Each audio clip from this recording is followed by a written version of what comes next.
Hello दोस्तों, आज की इस वीडियो में हम लोग definition of adverbs with example यानी कि क्रिया विशेषण की परिभाषा उदाहरण के साथ में पढ़ेंगे। तो चलिए शुरू करते हैं।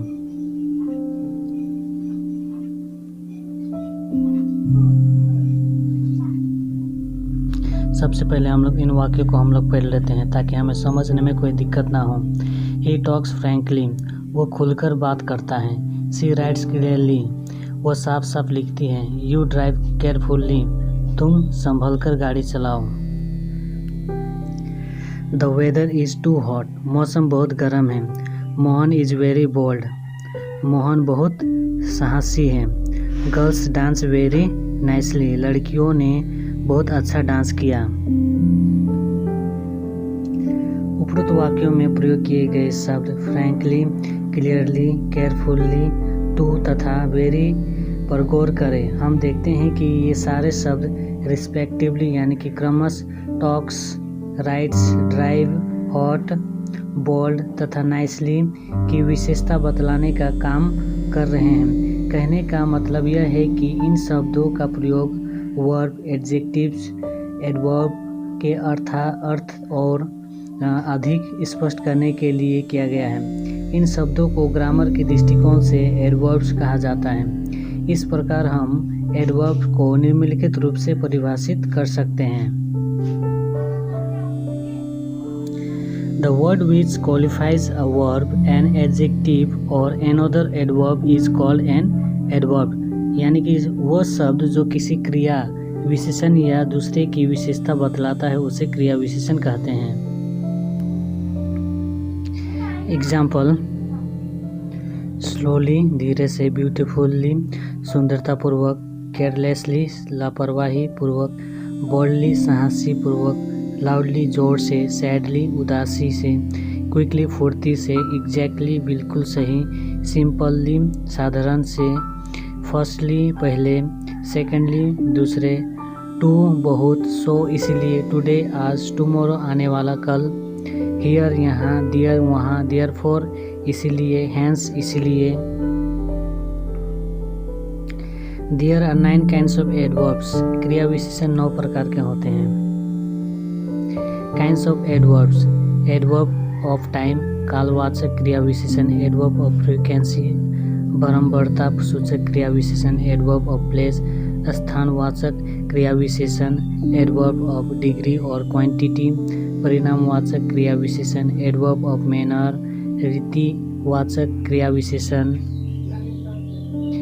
Adverb of affirmation and negation, स्वीकारतामक और नकारात्मक क्रिया विशेषण, एडवर्ब ऑफ रीजन, कारणवाचक क्रिया विशेषण, इंट्रोगेटिव एडवर्ब्स, प्रश्नवाचक क्रिया विशेषण, रिलेटिव एडवर्ब्स, संबंधवाचक क्रिया विशेषण।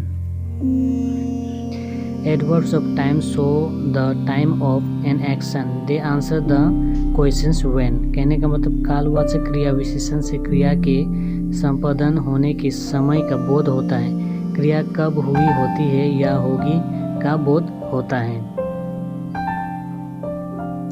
एग्जाम्पल, टुडे, आज, टुमारो, आने वाला कल, यस्टरडे, बीता हुआ कल, टुनाइट, आज रात, नाउ, अभी, देन, तब, सुन, जल्दी, अर्ली, शीघ्र, लेट, देर, लेटली, देर से, जस्ट, अभी, अगो, पूर्व, बिफोर, पहले, इमीडिएटली, तुरंत, शॉर्टली, कुछ ही देर में, डेली, रोज, ऑलरेडी, पहले से ही, फॉर्मली, पूर्व, नेवर, कभी नहीं, एवर, सदा। He will go to school tomorrow, वो कल स्कूल जाएगा। He went to Delhi yesterday, वो कल दिल्ली गया। Will go when यानी कि कब जाएगा, tomorrow, तो tomorrow is adverb of time। उसके बाद में he went to Delhi yesterday, went when कब गया, yesterday यानी कि yesterday is adverb of time। Adverbs of frequency show how often, how many times or how frequently an action takes place। They answer the questions how often or how many times। कहने का मतलब बारंबारता सूचक क्रिया विशेषण से यह ज्ञात होता है कि कोई कार्य का संपादन कितनी बार हुआ होता है या होगा। एग्जाम्पल, वंस एक बार, ट्वाइस दो बार, ऑलवेज हमेशा, डेली रोज, अगेन फिर से, सेल्डम कभी ही, ओकेशनली कभी ना कभी, रेगुलरली नियमित रूप से, फ्रिक्वेंटली बार बार, ऑफन रेयरली कम ही बार। जैसे कि हम लोग देखते हैं एडवर्ब्स ऑफ टाइम में क्या होता है, वर्ब्स के साथ ऑफ यानी कि व्हेन यानी कि कब क्वेश्चन वर्ड लगकर प्रश्न करने पर जो आंसर प्राप्त होता है उसे एडवर्ब ऑफ टाइम कहा जाता है। वैसे ही एडवर्ब्स ऑफ फ्रीक्वेंसी में भी क्या होता है कि क्रिया के साथ हाउ ऑफन या हाउ मेनी टाइम्स कितनी बार लगकर प्रश्न करने पर जो आंसर प्राप्त होता है उसे एडवर्ब्स ऑफ फ्रीक्वेंसी कहा जाता है। एग्जाम्पल देखिए यहाँ पे, ही अटेंड्स क्लासेस रेगुलरली, वो नियमित रूप से कक्षाओं में जाता है। यानी कि अटेंड्स हाउ ऑफन कितनी बार उपस्थित होता है, regularly is adverb of frequency. ठीक है, I have always helped you, तो हेल्प्ड हाउ ऑफन कितनी बार मदद की है, ऑलवेज, तो यानी कि always is adverb of frequency. अब देखते हैं adverbs of place, indicate where और at what place an action is performed. कहने का मतलब स्थानवाचक क्रिया विशेषण से कार्य के संपादन का स्थान का बोध होता है। इनसे पता चलता है कि कार्य कहाँ हुआ है, हो रहा है या होगा। एग्जाम्पल देखिए, हियर यहाँ, देयर वहाँ, बैकवर्ड पीछे की ओर, एवरीवेयर हर जगह, नाउवेयर और नोवेयर कहीं भी नहीं, फॉर दूर, अप ऊपर, डाउन नीचे, इनसाइड के भीतर, आउटसाइड बाहर, विथिन अंदर, नियर पास में, अवे दूर, समवेयर कहीं, बिलो नीचे। कहने का मतलब है कि वर्ब के साथ वेयर कहाँ लगकर प्रश्न पूछने पर जो उत्तर प्राप्त होता है वही उस एडवर्ब ऑफ प्लेस कहलाता है। जैसे एग्जाम्पल देखते हैं यहाँ पे सेंटेंस बना के, प्लीज कम हियर, कृपया यहाँ आइए, ही वेंट फॉर, वह दूर चला गया। तो यहाँ पे देखिए, please come here, come where कहाँ आओ, हियर। ठीक है, यानी कि here is adverb of place. He went far, वो दूर चला गया, वेंट वेयर कहाँ गया, फॉर दूर। कहने का मतलब far is adverb of place. अब देखते हैं आगे, एडवर्ब्स ऑफ डिग्री और क्वांटिटी इंडिकेट द डिग्री और ऑफ एन एक्शन और एन एडजेक्टिव और एन एडवर्ब। कहने का मतलब they answer the question how much और इन व्हाट डिग्री और टू व्हाट एक्सटेंट। तो यहाँ पे देखिए हिंदी में, परिणामवाचक क्रिया विशेषण से यह बोध होता है कि किसी कार्य विशेषण या क्रिया विशेषण की तीव्रता किस हद तक या कितनी है। एग्जाम्पल देखते हैं यहाँ पे, एग्जाम्पल है वेरी बहुत, रेदर बल्कि, क्विट बिल्कुल, इनफ पर्याप्त, नियरली नज़दीक से, ऑलमोस्ट लगभग, मोस्ट अधिकांश, टू बहुत, मच बहुत, हार्डली मुश्किल से, एग्जैक्टली बिल्कुल। तो ध्यान देने वाली बात यह है कि वर्ब के साथ how much, to what degree, to what extent लगकर प्रश्न करने पर जो उत्तर प्राप्त होता है वही शब्द एडवर्ब ऑफ डिग्री कहलाता है। जैसे एग्जाम्पल देखते हैं यहाँ पे, the T is rather hot, चाय काफ़ी ज़रूरत से अधिक गर्म है। ठीक है, तो हॉट हाउ मच कितना गर्म है, रेदर बहुत, यानी कि rather is adverb of degree हुआ। तो उसके बाद में the cow is most useful, useful to what extent, यानी कि कितना लाभदायक है, मोस्ट, तो यहाँ पे बहुत, तो most is adverb of degree हुआ। नेक्स्ट देखते हैं adverbs of manner, tell how और in what manner an action is done. रीतिवाचक क्रिया विशेषण से पता चलता है कि क्रिया का संपादन किस ढंग से या कैसे होता है। एग्जाम्पल देखिए, क्लियरली साफ साफ, स्लोली धीरे से, ब्रेवली वीरता से, लाउडली जोर से, क्विकली जल्दी से, फास्टली तुरंत, वेल अच्छा से, सो इसलिए, हार्ड मुश्किल, दोज इस प्रकार। तो कहने का मतलब है कि एडवर्ब्स ऑफ मैनर क्या है बोलने से वर्ब्स के साथ हाउ कैसे यानी कि लगकर प्रश्न करने पर जो उत्तर प्राप्त होता है वही शब्द एडवर्ब ऑफ मैनर कहलाता है। जैसे कि एग्जाम्पल देखिए यहाँ पे, सी राइट्स ब्यूटीफुल्ली, राइट्स हाउ कैसे लिखती है, beautifully, beautifully is adverb of manner. The child slept soundly, slept how कैसे सोया, साउंडली चैन से, तो कहने का मतलब है soundly is adverb of manner हुआ। ठीक है, नेक्स्ट देखते हैं यहाँ पे। नेक्स्ट में adverbs of affirmation and negation indicate assertion and Daniel respectively.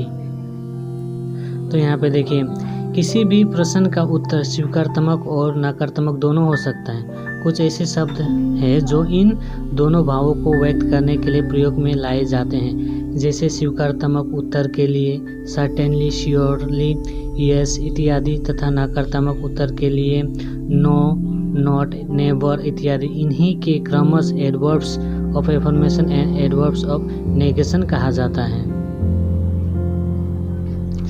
Are you well? Yes I am. क्या आप ठीक हैं? हाँ मैं ठीक हूँ। Is doctor in? No he is not. क्या डॉक्टर अंदर है? नहीं वो नहीं है। Will you support him? No never. क्या आप उसका समर्थन करेंगे? नहीं कभी नहीं। Is he mistaken? श्योरली। क्या वो गलत है? निश्चित रूप से। Has he gone to Delhi? Certainly. क्या वो दिल्ली गया है? निश्चित रूप से। Is Rita ill? No she is not. क्या रीता बीमार है? नहीं वो नहीं है। तो हमने यहाँ इन वाक्यों में येस, श्योरली, सर्टेनली से स्वीकारित तथा नो, नेवर, नॉट से अस्वीकारित का बोध होता है। अतः ये क्रमश adverbs of affirmation and adverbs of negation कहे जाते हैं। यह ध्यान रखना चाहिए कि येस या नो जब एडवर्ब होता है तब उसके बाद फुल स्टॉप या कोमा अवश्य रहता है। Adverbs of reason tell the reason of an action. कारणवाचक क्रिया विशेषण किसी क्रिया का कारण बताते हैं। एग्जाम्पल, हैंस इसीलिए, देयरफॉर इसीलिए, दोज इस प्रकार, सो इसीलिए। ही देयरफॉर लेफ्ट विलेज, इसीलिए उन्होंने गांव छोड़ दिया। He is hence can not be admitted, इसीलिए उसे भर्ती नहीं किया जा सकता है। आगे देखते हैं। दोज सी बिकेम फेमस, इस प्रकार वह प्रसिद्ध हो गई। He failed in all subject so his father became angry, वह सभी विषयों में अनुत्तीर्ण हो गया इसलिए उसके पिता क्रोधित हो गए। आगे देखते हैं। Interrogative adverbs are used for asking question, कहने का मतलब प्रश्न पूछने के लिए प्रश्नवाचक क्रिया विशेषण का उपयोग किया जाता है। एग्जाम्पल देखिए, व्हेन कब, वेयर कहाँ, हाउ कैसे, व्हाई क्योंकि, हाउ लॉन्ग कितने देर, हाउ मच कितना, हाउ ऑफन कितनी बार, हाउ मैनी कितने। सेंटेंस में भी समझते हैं। देखिए, when do you go to school, तुम पाठशाला कब जाते हो, कहने का मतलब तुम कितनी बार। यहाँ पे देखते हैं, how many times do you eat, आप कितनी बार खाते हैं, तुम कितनी बार खाते हो। नेक्स्ट देखते हैं, वेयर इज योर फादर, आपके पिताजी कहाँ हैं। How much do you agree with me, आप मुझसे कितना सहमत हैं। ठीक है, नेक्स्ट देखते हैं। Relative adverbs modify the verbs flowing them and at the same time join two sentence together, कहने का मतलब संबंधवाचक क्रिया विशेषण अपने बाद आने वाले क्रिया को संशोधित करते हैं, साथ ही दो वाक्यों को एक साथ जोड़ते हैं। यहाँ एक बात पर गौर करना है कि रिलेटिव एडवर्ब्स तथा इंट्रोगेटिव एडवर्ब्स के एक ही फॉर्म यानी कि रूप हैं, लेकिन जहाँ इंट्रोगेटिव एडवर्ब्स का प्रयोग प्रश्न पूछने के लिए किया जाता है वहीं रिलेटिव एडवर्ब्स का प्रयोग दो सेंटेंस को जोड़ने में किया जाता है। एग्जाम्पल देखते हैं। When, where, how, why, how long, how much, how many. Sentence में पढ़ेंगे तो हमें अच्छी तरह से हम समझ में आएगा। देखिए, this is the field where I play, यही वो मैदान है जहाँ मैं खेलता हूँ। I do not know when he will return, पता नहीं वो कब लौटेगा। तो यहाँ पे देखिए, यहाँ पे रिलेटिव कैसे हुआ वेयर, क्योंकि यहाँ पे इंट्रोगेटिव नहीं हो रहा है, यहाँ पे प्रश्न नहीं पूछा जा रहा है, यहाँ पे दो सेंटेंस को जोड़ा जा रहा है, इसलिए वेयर जो है वो क्या हुआ, रिलेटिव एडवर्ब्स हुआ। उसके बाद व्हेन भी यहाँ पे दो शब्द जो सेंटेंस को जोड़ रहा है, तो इसीलिए इसको हम लोग रिलेटिव एडवर्ब्स कहेंगे। नेक्स्ट एग्जांपल देखते हैं। I am not sure how much he will help, मुझे पता नहीं है कि वो कितना मदद करेगा। Do you know how long he will stay, क्या आप जानते हैं कि वो कब तक रहेगा। Let me tell how many books he has read, मुझे बताने दो कि उसने कितना किताब पढ़ा।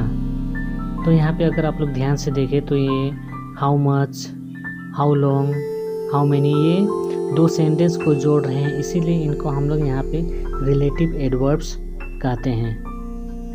आई होप कि आप लोग को एडवर्ब्स के बारे में समझ में आ गया है। तो thank you for watching this video. For more videos go to the description box.